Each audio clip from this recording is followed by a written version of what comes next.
Chapter 4. The mystery at the heart of it all. Okay, I promised you a mystery. And here it is. Here's what I can't stop thinking about when I sit with all of this history. Canada likes to see itself as a welcoming country, a multicultural country, a country that is, in the words of one of its former prime ministers, the world's first post-national state. Canada points to its diversity as a point of pride. It celebrates it. It exports it as part of its international identity. So how do we square that self-image with this history? How does a country that excluded, discriminated against, interned, and humiliated Asian communities for over a century become the country that now celebrates Asian Heritage Month? The cynical answer is branding. Politics. Multiculturalism is policy rather than conviction. And I'll be honest with you, that answer isn't wrong.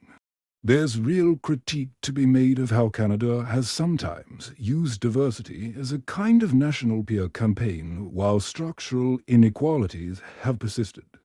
The gaps in income, in representation, in institutional power, they're real. They didn't disappear with an apology. But I don't think cynicism is the complete answer. Because if you look at how Asian Heritage Month actually came to be, the real story behind it, you find something more complicated and more human than cynicism allows for. Asian Heritage Month in Canada was first proclaimed in 2001. It came out of advocacy by Senator Vivienne Poy, the first Canadian senator of Asian heritage. She introduced the motion in the Senate. She fought for recognition of Asian contributions to Canadian history. But why 2001? Why not 1951? Why not 1971? The answer is that Canada was on a long, slow, painful journey of reckoning with itself. The 1971 multiculturalism policy was a start, the formal recognition that Canada's identity was not monolithic, not exclusively British and French. The repeal of the Chinese Exclusion Act in 1947, the right to vote extended to Asian Canadians in 1947. The end of race-based immigration restrictions in 1967. The Japanese-Canadian apology in 1988. The head tax apology in 2006. Each step separated by years, sometimes decades. Why so slow? Here's what I think, and I want to be honest that this is interpretation, not just history. I think Canada, like most nations, is not good at looking directly at its own darkness.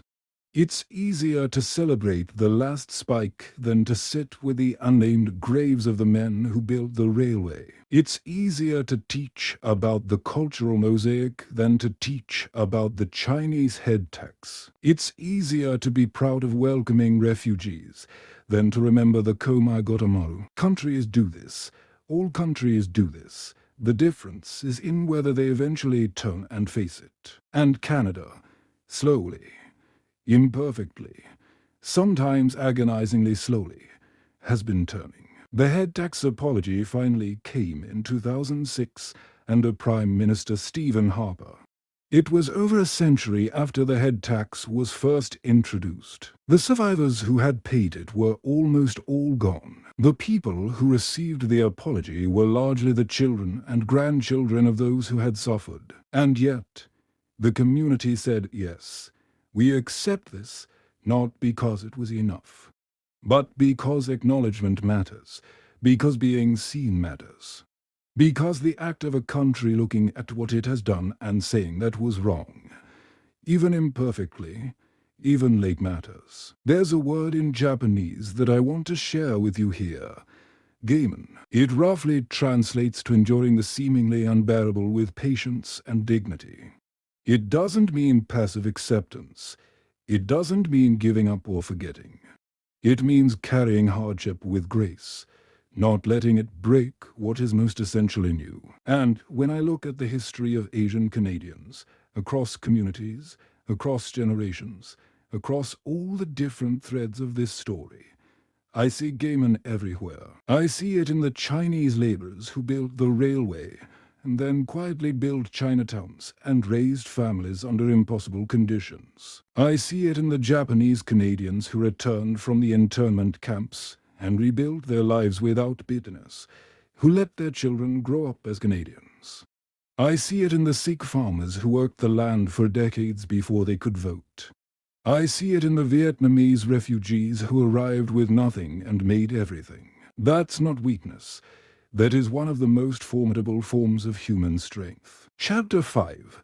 The Canada that is becoming. Let me tell you about where we are now, because the story doesn't end in the past. Today, people of Asian heritage make up approximately 17.7% of Canada's population. In cities like Vancouver and Toronto, that number is much higher.